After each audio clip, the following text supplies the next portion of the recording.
আর যদি সেটা ভালো দিক হয় তাহলে কোরআন সুন্নাহর আলোকে সুবহানাল্লাহ, আলহামদুলিল্লাহ এবং জাযাকাল্লাহ বলতে হয়।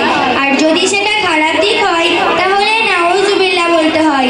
তা যাই হোক, তুমি এখন এরকম ইসলাম বিরোধী নির্লজ্জ বেয়াদবের মতো পোশাক পরে কোথায় যাচ্ছ শুনি? কি তুমি আমাকে নির্লজ্জ বেয়াদব বললে?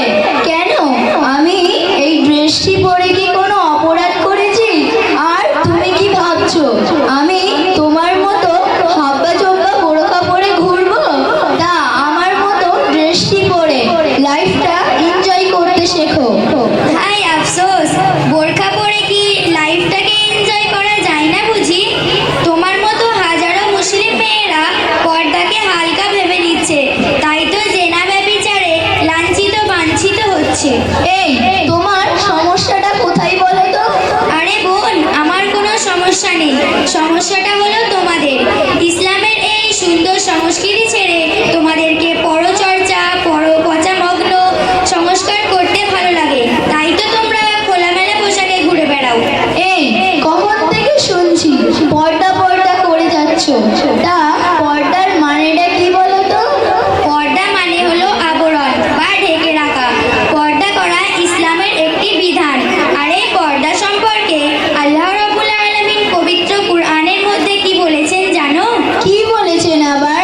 আল্লাহ রাব্বুল আলামিন পবিত্র কুরআনের মধ্যে সূরা আল কাহাফের প্রথমের দিকে বলেছেন, হে নারীরা, তোমরা তোমাদের ঘরের মধ্যে অবস্থান করো। আল্লাহ রাব্বুল আলামিন আবারও পবিত্র কুরআনের মধ্যে জানিয়ে দিয়েছেন, ওয়াকরনা ফি বুয়ুতিকুন্না তাবাররুজনা তাবাররুজাল জাহিলিয়াতিল উলা, অর্থাৎ হে নারীরা, তোমরা তোমাদের ঘরের মধ্যে প্রদর্শন করো সেই জাহিলিয়া যুগের মতো নিজেদের রূপ সৌন্দর্য দেখিয়ে পরপুরুষের সামনে প্রদর্শন করে বেরিও না। চিনি যত্নে রাখলে তাতে পিঁপড়া লাগা যেমন কঠিন, ঠিক তেমনি মুসলিম মেয়েরা পর্দা করলে তাকে অপমান করা তার থেকেও বেশি কঠিন। তাই তো আল্লাহ রাব্বুল আলামিন পর্দাকে ফরজ করেছে। তোমাকে একটা উদাহরণ দিচ্ছি, ধরো দুটি 5 টাকার নোট, দুটোরই বয়স 7 বছর। একটি খোলামেলা দুনিয়ায় ঘুরে বেড়াচ্ছে আর একটি যত্নে বাক্সে রাখা আছে।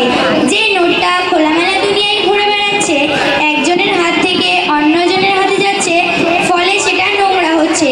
আর যেই নোটটা যত্নে বাক্সে রাখা আছে সেটা এখনো নতুনের মতো চকচক করছে।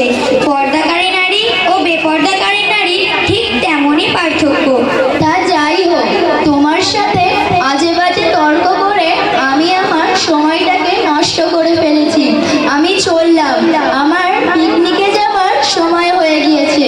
আরে বোন দাঁড়াও, পিকনিকে না গিয়ে নামাজটা পড়ে নিলে হতো না?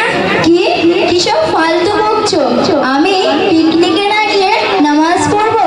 আমি তো আল্লাহ আল্লাহর রসুলকে বিশ্বাসই করি না, তাহলে নামাজ পড়ে কার কাছে মাথা নত করবো? নাউযুবিল্লাহ বোন, তুমি এসব কি বলছো? আরে আল্লাহকে তো দেখাই যায় না, তাহলে কিভাবে বিশ্বাস করবো?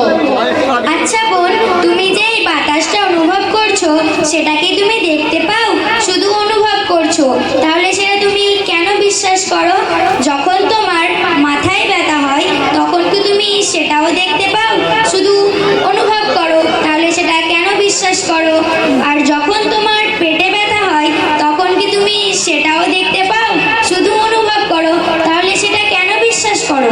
আচ্ছা বোন, তাহলে নামাজ পড়ে কি হবে? বোন তুমি জানো না, আল্লাহ রাব্বুল আলামিন পবিত্র কুরআনের মধ্যে বলেছেন, ইন্নাস সালাতা তানহা ওয়ানিল ফাহশা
অপরকে ভালোবাসে। 5 নাম্বার, যে ব্যক্তি প্রেম ভালোবাসার জন্য অহংকার করে কিন্তু সে প্রত্যাখ্যান করে আল্লাহকে ভয় করে। 6 নাম্বার, যে ব্যক্তি গোপনে দান করে। 7 নাম্বার, যে ব্যক্তি গোপনে বা নির্জনে আল্লাহর ইবাদত করে, আল্লাহর জিকির করে। আচ্ছা বোন, তুমি তুমি এত কিছু শুনলে তাও তোমার নামাজ পড়তে ইচ্ছা করছে না? কে বলে ইচ্ছা করে না? না হয় আমি নামাজ পড়ি না, কিন্তু নামাজের বিষয়ে সব কিছু জানি।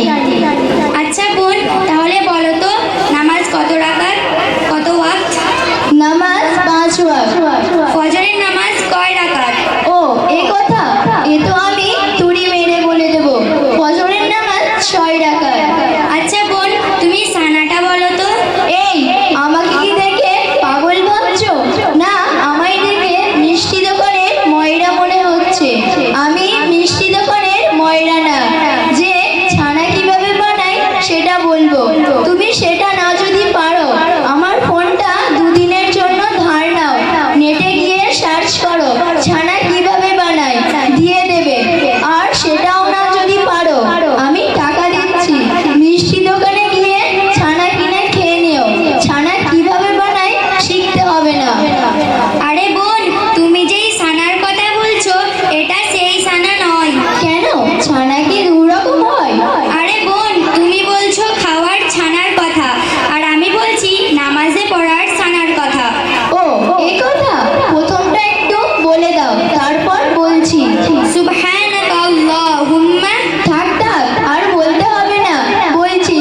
সুবহানাকাল্লাহুম্মা, সানাল্লাহ, মাঝখানে কিছু হবে না। বোন, তোমার হয়নি, আমি বলছি তুমি শোনো। হ্যাঁ বলো।